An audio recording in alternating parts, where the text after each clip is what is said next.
Wangeela Luqaas boqonnaa 2 lakkoofsa 8 irra kan jiru nan dubbisa akkasidha.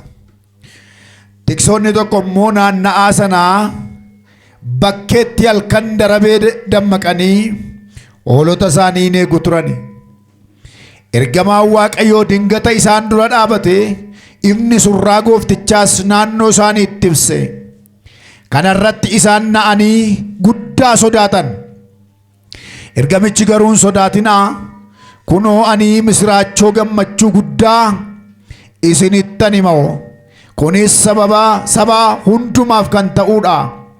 Har'a mandaraa Daawititti fayyisaan isiniif dhalateera. Inni immoo Kiristoos goofticha. Mallattoon isaa immoo kana: mucaa wayyaa itti maramee siree horiin keessaa nyaattu irra ciisuun argitu isaaniin jedhe.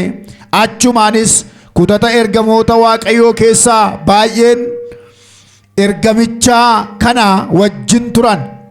Isaan immoo qubaa Waaqayyoof Waaqa gubbaatti, nagaanis namoota Waaqayyoo itti gammaduuf lafarratti jedhanii Waaqayyoon hin faarfatu turani.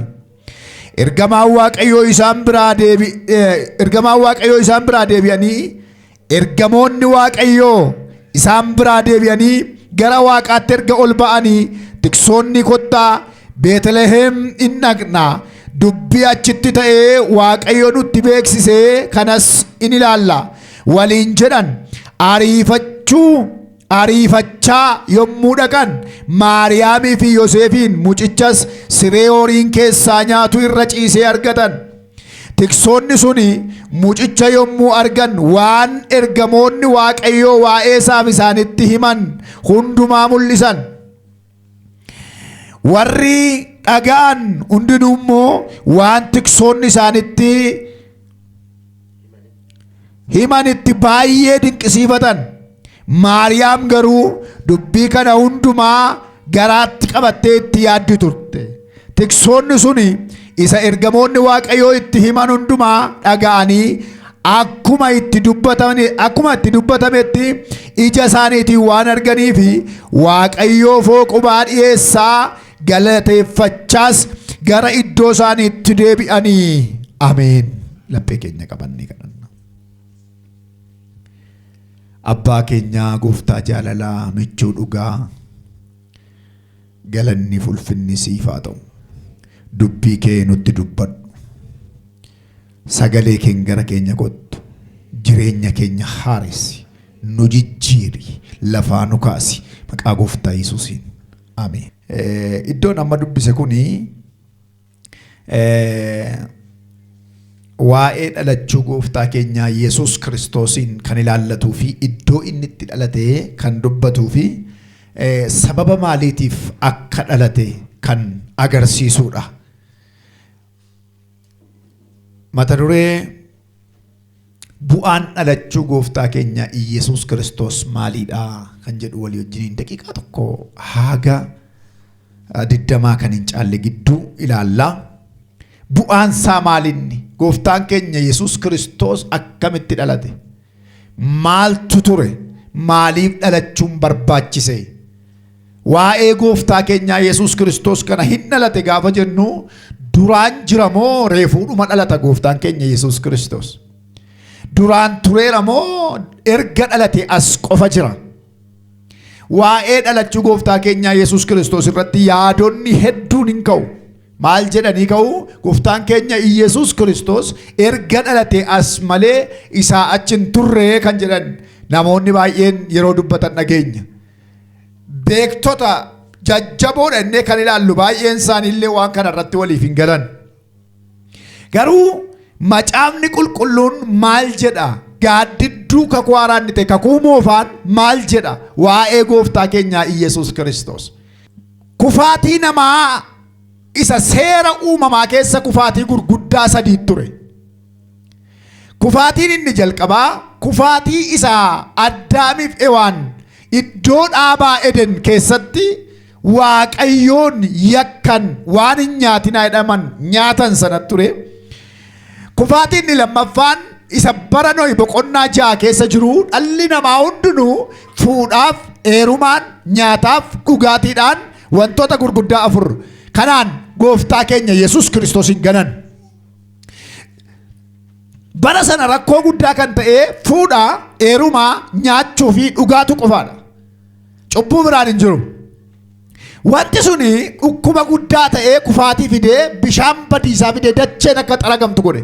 Kufaatii sadaffaa kan jedhamu macaafuma seera uumamaa kana 11 irratti cisixxanii yoo laaltanii dhalli namaa xuubii ijaaree asii ol ba'ee gara Waaqayyootti dhaqee Waaqayyoo wajjin haasa'uuf ol ba'ee Waaqayyoo wajjin jiraachuudhaaf shaakala godhee gaafa sanaa afaan namaatu wal make.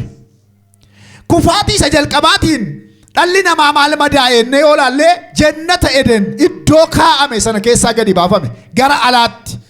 Iddoo boqonnaa jireenya bara baraasa ta'ee iddoo ulfinaa iddoo aara galfii dhala namaaf kenname bineensarraa adda baasee uumamarraa adda baasee iddoo Waaqayyoo kaa'e sana keessaa yeroo gadi baafame dafqee akka nyaatu abaarsa fudhate rakkina ulfaataa ta'ee dhalli namaa harka seexanaatti dabarfamee kenname haboon kiristiyaanummaa harkaa fuudhame seexanatti kenname balballi Si'ooliin baname maqaan du'eedhu immoo gaafame obbolaan lamaan Qaayeliif Abeel walajjeesanii cubbuun boqonnaa sadiirra yookaan immoo seeromaa boqonnaa sadii sanarra jiru yookaan immoo kufaatii addaa bife waan irra jiru hamma guyyaarraatti walajjeesuun wal miidhuun dachee kanarratti xuraa'ummaadhaan rukutamuun kan dhufe isarraa kan madde. Kufaatii isa lammaffaa keessatti immoo dhalli namaa hundinuu cubbuu waa'ee akkaniif achirraa gadi xaragaman. Erga gadi xaragamanii booddee Nohi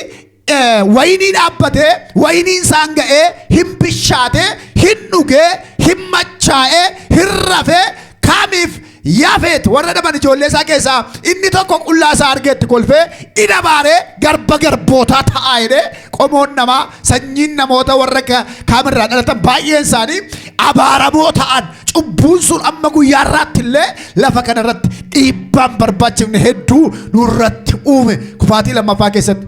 Kufaatiin inni sadaffaan kufaatii baay'ee hamaa amma guyyaarraatti iyyuu rakkina guddaa uumedha.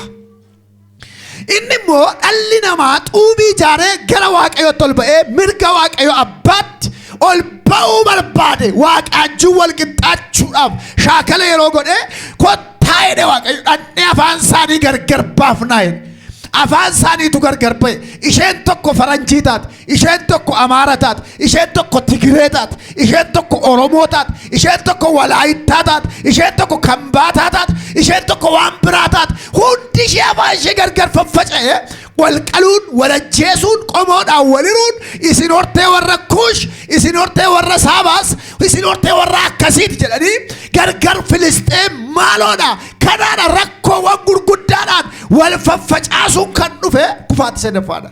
Kufaatiin sadaffaa kun kufaatii baay'ee hamaa afaan namootaa gargar kan godhuu fi dhalli namaa akka wal ajjeesuuf carraa bal'aa kan kenne kufaatii sadaffaadha.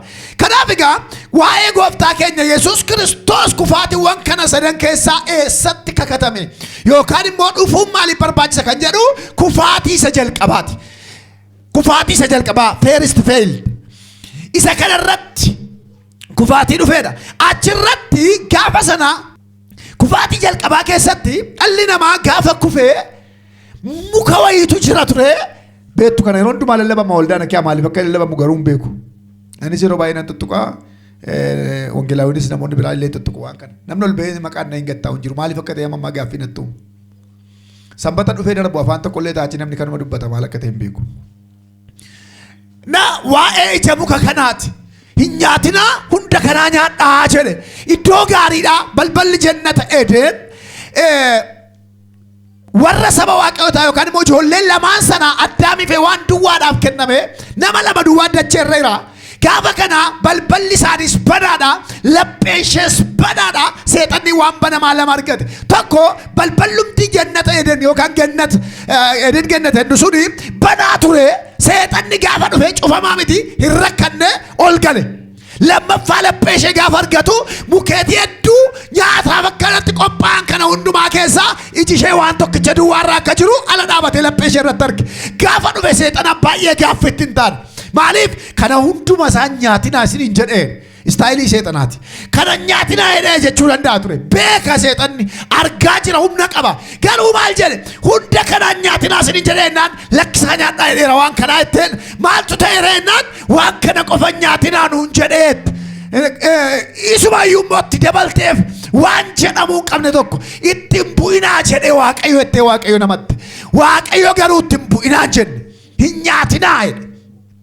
Waan kun kufaatii guddaadha. Gaafa kana seexanni akka koo taatu jedhee waan si jibbee bakkeedha amma nyaattu in haaroftus jedhe. In nyaattu in haaroftus. Bakka iji keessan hin banama. Akka Waaqayyoo taatu. Waaqayyo gooftaa maccaa irratti kakaafte seexanni. Dubbii guddaatti kakaafte. Gaafa kana kuttee nyaatte ofisheef nyaatte abbaa manaa isheefis laatte. Hin nyaatan. Lamaan isaanii hin nyaatan. Lammaffaa erga nyaatanii booddee akkuma isaa duraatti hundi isaaniiyyuu iji isaanii banameera. Akkuma seexanni jedhe banameera. Hin baname kan baname garuu ija qullaa arguudha malee ija waan gaarii argu miti. Ija qullaa argu baname. Yeroo iji banameeraatu wal argan. Yeroo wal argan hech kan jedhu sagalee tuffii wayi tokko dhageessan. Maal taatee maal fakkaattati? Atoo maal fakkaattanaan maaliif beektu? Erga sana boommi Waaqayyoo keessaa ba'anii ayyaana isa qullaa isaanii dhoksutu irraa fudhatame. Ayyaana isa namummaa isaanii haguugee jirutu irraa fudhatame. Ayyaana isa isaanii uffisee jiru isaati irraa ka'e. Wal jibban. Yeroo baay'ee maatii baay'ee keessatti rakkinni guddaan kan uumamu, dhibee guddaan kan uumamu yeroo ayyaanni maatii gidduudha qabu. Ayyaanni gaa'ila gidduudha keetanaa wal jibbu. Warra kaleessa wal jaallatu bineensa walitti fakkaata. Ayyaanni waldaa kiristaanaa yeroo kan wal nyaatti. Warra kalee nama fakkaatutu bineensa walitti fakkaata. Maatii ollaa gidduu obbolaa gidduudha gaafa ayyaanni ka'u hortee wal ajjeesuun billaa baata. Maaliif yoo jettan ayyaana Waaqayyootu keessaa ba'a. Lafa ayyaanni Waaqayyoo hin jirre qullaadha. Manna ayyaanni Waaqayyoo keessa hin jirre qullaadha. Safarra ayyaanni Waaqayyoo keessa hin jirre qullaadha. Waldaan ayyaanni Waaqayyoo keessa hin jirre qullaadha. Gaafa kana Waaqayyo akkuma isaa duraatti iddoo isaan kaayetti dhufe. Iddoo kaayee dhufe gaafa dhufu dhabe. Bakka kaayee gaafa dhabe sagalee guddaadhaan kan inni waame waan inni utuu hin taane Addaamiin waame. Addaam fakkaatti Waaqayyooti. Addaam nama jalqabaati. Nama jalqabaati. Fakkaatti Waaqayyoo isa jiraataati. Kanaaf gaafa waamu eessa irtuu ennaan dhokadheeraa jedhe. Maaliif dhokattanii siloo muka abboommii nyaattanii ennaan nyaanne irraa jedhe. Maaliif nyaattan ennaan ishee ati naalaatti enna nyaachisee jedhe. Kaleessa yoo dhugaa isaa laallee waan kalee dheengadde lallabameef hin lallabameeti. Dhugaadhuma isaa laaluudhaafi Waaqayyo bineensa hundumaa uume, waaqa uume, lafa uume, bishaan uume, waan nyaatamu uume, dhaabaa Eden Gannat iddoo bareedaa sana bishaan afuriin marfamee kan jiru uume. Erga lafa kaa'ee booddee bishaan uumame kana hundumaa laalee Addaam gaariidha jenne Waaqayyoon. Waaqayyo matu ofii isaatiif ta'eera. Gaafa sila obbaan dubbise seera uumamaa boqonnaa tokko lakkoofsa 3 Waaqayyo ifa uumee fichis gaarii ta'e jedha. Waaqayyo ilaalee ifa sana gaariidha jedhe ofiima safarramate. Addaam hin dubbanne waa'ee kana erga uumames gaarii goote jenne Waaqayyoon. Baay'ee dhuma sirrii goote utuu ifi hin jiru ta'e dukkana kee jiraannaa utuu galgalli hin jiru ta'e mooramnee boqonnu turre waan itti goote gaariidha jenne. Ilaalee dhuma maqaa moggaasi jennaan bosonuudha, booyyeedha, leencaa, amaaketaa, roobiidha, naachaa, kuhaaloodhane maqaa bineensota hundumaa moggaase. Erga moggaasee raawwatee booddee dhumarratti raffisee isa kan fakkaattu isas kan gargaartu cinaacha isaa keessaa baase. Erga ishee argee booddee reefuu ta'ee jecha kana sirriitti gadi qabdanii yoo ilaaltan baay'ee dubbii wanta kanarratti waan inni dubbiseef hin qabaa waan ta'e ilaaleera waan kanaan akka wal qabatu. Reefuu ta'e jecha jettu reefuu jecha jettu kuni wanti sila ta'e hundumtuu waan gatii hin qabnedha jechuudha. Hin taane waan kaleessaa hin taane jechuudha. Hin taane baqa ofuma wanti kaleessa ta'e sun hin taane wanti itti kaleessa uumte hin taane namni yeroo masana rakkina kaaseera. Yeroo masana rakkina kaaseera dhalli namaa hin taane waan kaleessaa jechuudha. Amma ta'ee amma reefuu ta'eera ta'eera amma waan itti uumte hundumaa keessa amma ta'eera hin kolfe hin gammade. Amma garuu yeroo kufaatiin dhufe ishee ati kaleessa naalaatte sanatu jedhe. Walamachuun dhufe ishee Waaqayyoon bofattamatte. Inni immoo ishee Waaqayyoon tamate. walabachuun dhufe, wallafafuun dhufe, jireenya walii irratti dubbachuun dhufe, maqaa walii xureessuun dhufe, maqaa wal baballeessuun dhufe. Kun gaafa dhufu Waaqayyo firdiidhaaf gaafa dhufe wal bukkee isaan dhaabachiise. Bofas dhaabachiise, ishees dhaabachiise, asitti immoo namicha dhaabachiise. Asitti ilaala sirriitti. Sadiitu wal bukkee jira. Bofnas dhaabatte, namichas dhaabatte, dubartittiinas dhaabatte. Gaafa kana Waaqayyo firdii kennuudhaaf as dhaabatte. Gaafa firdii kennuudhaaf bofattiidhaan ati garaadhaan loota biyyoo nyaatte. Garaan lootee maal nyaatta? Biyyoo nyaatta. Garaadhaan loota biyyoo nyaatta. Namichaan immoo hinduuta biyyoo taate. Bofni maal nyaata? Baasii dubbaddaa. Ani inni akka namas bulee sa'aatii 8 dhufeessuun jira. Bofni maal nyaata? Biyyoo. Namichi du'ee maal ta'a? Biyyoo ta'a. Namichi biyyoo ta'a. Bofni biyyoo nyaata. Waliin si nyaachisa jechuudha. Wal nyaatta.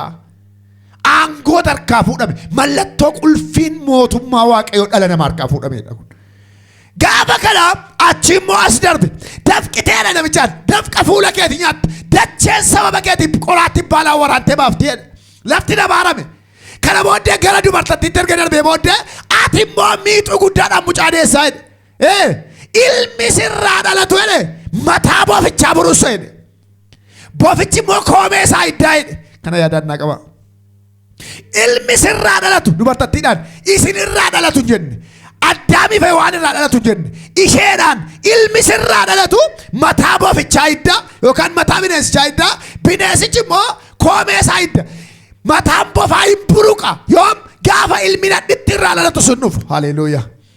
Ilmi nadhitti irraa dhalatu gaafa dhufu mataan bofichaa mataan bineensichaa hin buruqa. Hin buruqa jechuun isa dhumaatti hin du'a jechuudha baqa. Hin du'a.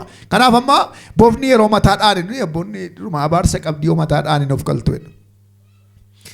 Isheenis immoo koomee yoo nama ciniinte takkaadhaan nama jeesti kette dhuguma ta'e. Gaafa kana kakaa akkasiitu abaarsa akkasii dhufe. Hubadhaa ilmi nadhitti irraa dhalatu kun eenyu? Maaliif isaan irraa dhalatu jenne? Addaamii fi waan irraa dhalatu maan jenne?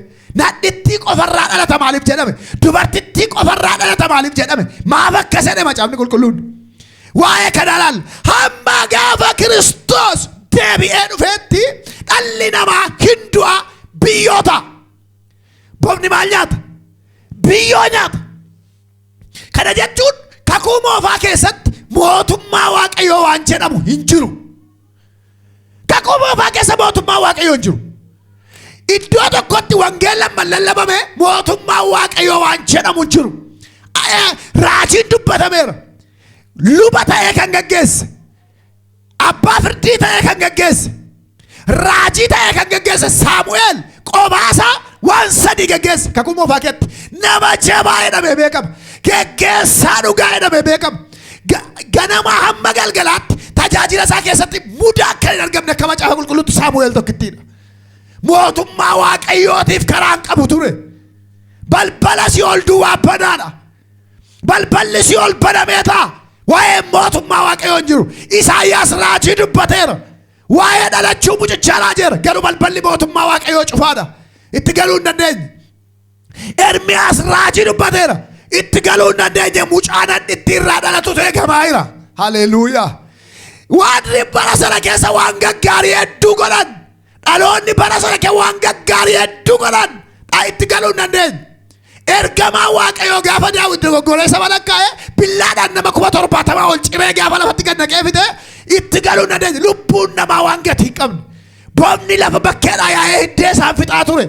Rakkinni bara kakuu moofaa keessa tureera. Bara dukkanaati. Bara seexanni haboo fudhate. Bara seexanni gooftummaa fudhate. Bara dhalli namaa hidhaa gurguddaa jalatti kufe. Bara kakuu moofaa ture. Hamma yoomiitti hamma ilmi nadhitti irraa dhalatu dhufetti. Hamma gooftaan keenya Yesuus Kiristoos dhufee karaa Maariyaam dhalatutti. Kakuu gooftaa keenya Yesuus Kiristoos. Guyyaan gaafa ga'e lafti oolee bule. Barri cookkoo gala deemaa turte. Dhalli namaa miidhamaa ture. Guyyaan Waaqayyoo gaafa dhufe. Yeroo Waaqayyoo gaafa ga'e. Barri Waaqayyoo mure gaafa dhiyaate. Aangoon seexanaa gaafa waraanamuudhaaf gaafa dhiyaate. Ergamaan Waaqayyoo Waaqarraa gara dubartii Maariyaam jedhamtu tokko dhufe. Waaqarraa dhufe. Guyyaa yaadatamuuti. Ameen jedha. Guyyaa Waaqayyoo saba isaatti yaadatu. Guyyaatti boquu warra gachidhanii ol jedhu. Guyyaatti imimmaa warra boo'anii haqamu. Guyyaatti Waaqayyo saba isaatti wal argu. Hoolaa araaraan dhufe. Mootii nagaatu dhufe. Oolaan araaraan ni jennu kun inni karaa dubartatti dhufe dhalatu kun isa qalamee araara buusu. Isa waraanamee araara buusu. Isa reebamee araara buusu. Isa dhiiga oolchu. Isa dhiiga isaan dhiiga dhalootaa qulleessuudha. Gaafa dhufe yaa Maariyaam hin sodaatin ati ayyaana qabeettiidha. Hafuurri Waaqayyo abbaa sirra jira. In ulfooftaa ilma deessaa maqaa isaa immoo Amaanu'eel jettee moggaaftaa jedhe. Amaanu'eel jechuun Waaqayyo nu wajjin jira jechuudha. Iddoo tokkotti immoo Yesuus jedhii moggaas jedhe. Ilmi namaa kan jennu kun egaa dhufee gaafa dhalate aangoo seexanaa raasuudhaaf dhalate. Ari'atamuun garaama keessatti jalqabe kasaa. Karaa moototaa jalqabe. Mootonni warra Roomaa biyya sana bulchaa waan jiranii fi Israa'el keessatti mootiin dhalatee gaafa dhaga'an ajjeesuudhaaf, qaluudhaaf, yeroo garaatti isheen baattee jirtu kana namni hundumtuu garaatti baattee jirti. Barri sun immoo bara lakkaa'amuuti. Mootichi saba lakkoofsuudhaaf gabaranni awaajii baase garaatti baatanii karaarra deemu. Dubartii garaatti baattee da'umsaan mana nama hundumaa kanattu kana hundumaatu ofirraa ari'e. Lafa boqonnaa dhabe gaafa gara biyya lafaa dhufe gooftaan keenya Yesuus Kiristoos. Iddootti dhalatu dhabe.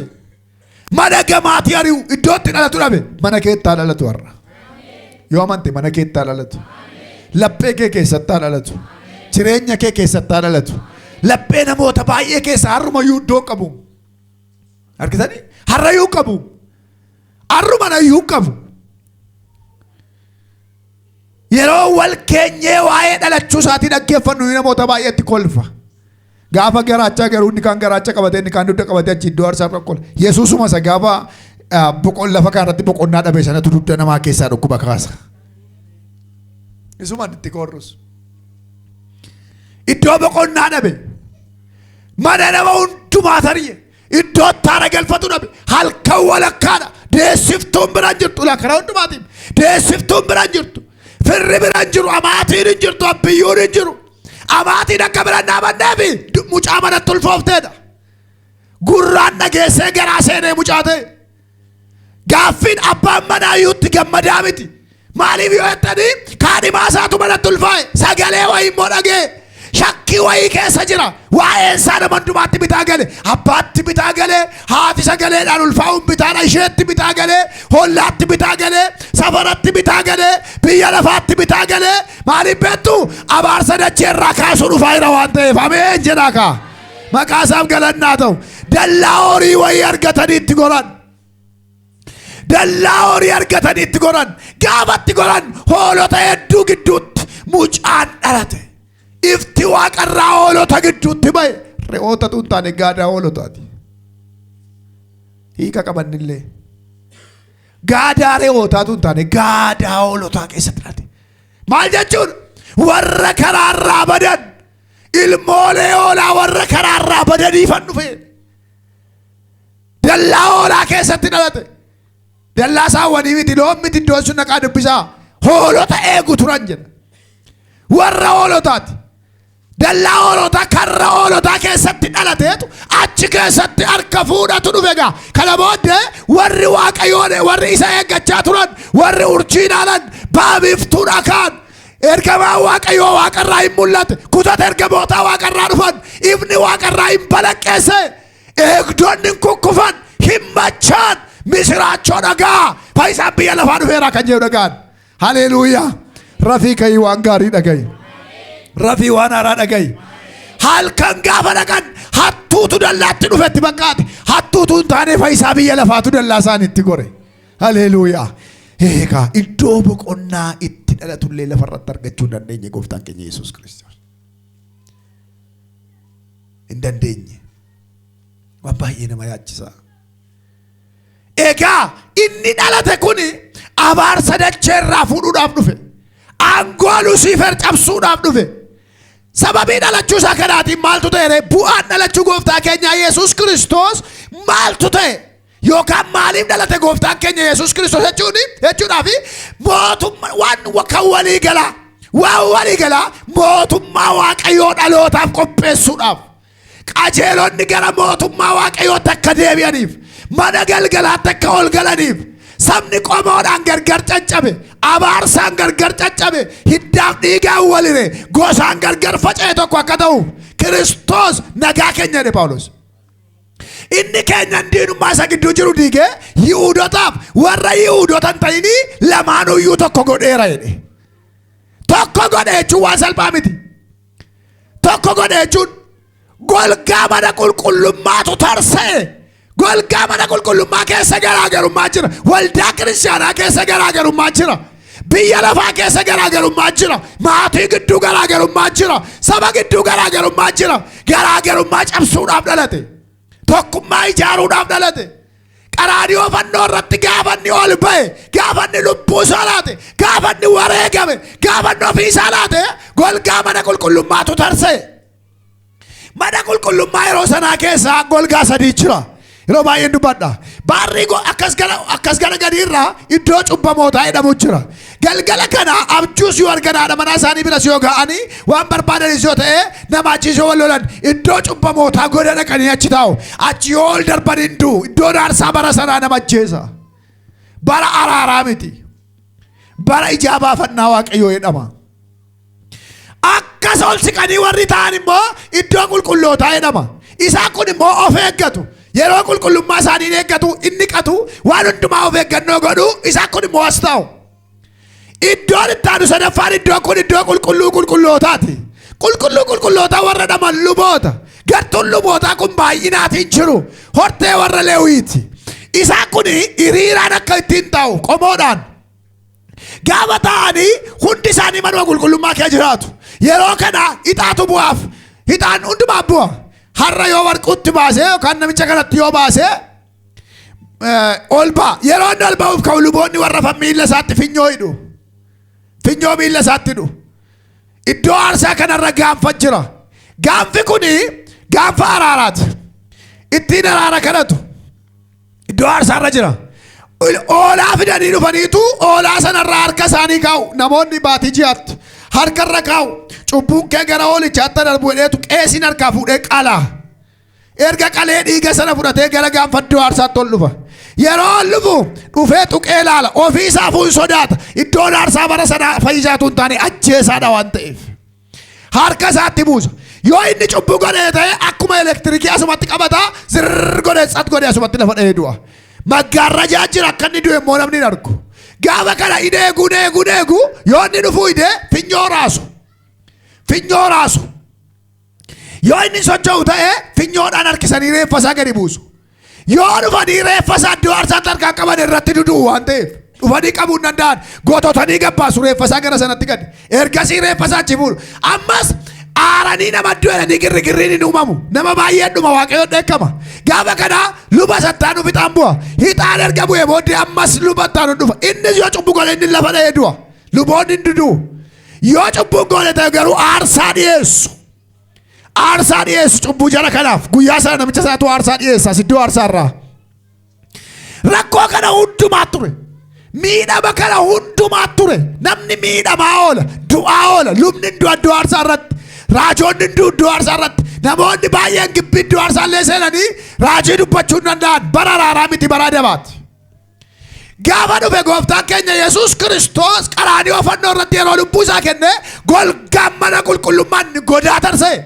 Yeroo baay'ee golgaa mana qulqullummaa tarsa'e yeroo iddoo aarsaa dhoo'eedha kan barsiisan dhaga'ee beeka. Golgaadha maggaarrajaadha. Inni kan cubbamootaa dhoo'e qulqullootatti dabalaman. Inni kan warra qulqullootaa dhoo'e cubbamoonni warri godaa iddoo aarsaa dhufanii yaabbatan. Yeroo dhufanii qaqqabanii inni kaleessa ajjeesuu dadhabe. Haleluuyaa. Yesuus qaraanioo irratti ilkeessaa keessaa fuudheera waan ta'eef. Haleluuyaa. Ilkeessa namoota baay'ee bara meeqa fixee karaa mucichaa du'eera waan ta'eef. Maqaa Yesuusiif galanni hin dabarre haa ta'u. Araarat ta'e bara araarat ta'e balballi Si'ool hin baname. Qulfiin Lusiifeen harkaa hin fuudhame. Warri dudu'an kaanii mana taa'anii eegan jedha.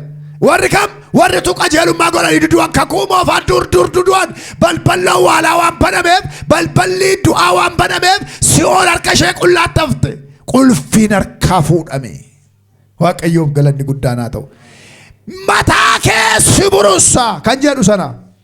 mataan bofaa gaafas buruqe, mataan seexanaa gaafas waraaname, Lucifer aangoonsaa gaafas cabe, qulfiin dhala namaa harkaa fuudhame gaafas deebi'ee galee. Koomee isaa idditanne dhummoo garafamuu Kiristoosiin agarsiisa. Reebamuusaa, miidhamuusaa, tumamuusaa, waraanamuusaa, dhiiguusaa, fannifamuusaa, qoraatti mataatti baachuusaa, hadhooftuu dhuguusaa agarsiisa. Maqaa Waaqayyoof galannaa ta'u. Haboon seexanaa karaa mucichaa waraanameera. Tokkummaatu uumame. Garaagarummaan waldaa keessaa karaa isaa cabe. Yihuudoota warra ta'an duwwaatu Waaqayyootti dhiyoo jedhamanii beekamu. Saba Waaqayyoo jaallatu jedhamanii beekamu. Warra akka keenyaa saba bakkee lafaa irratti hafne turre. Warra cubbamoo jibbamoo turre. Maal jedhama caaba kee kakuu moofaa keessaa? Qooda kee Kushiif Saabaa dabarsee nan kenna jedha.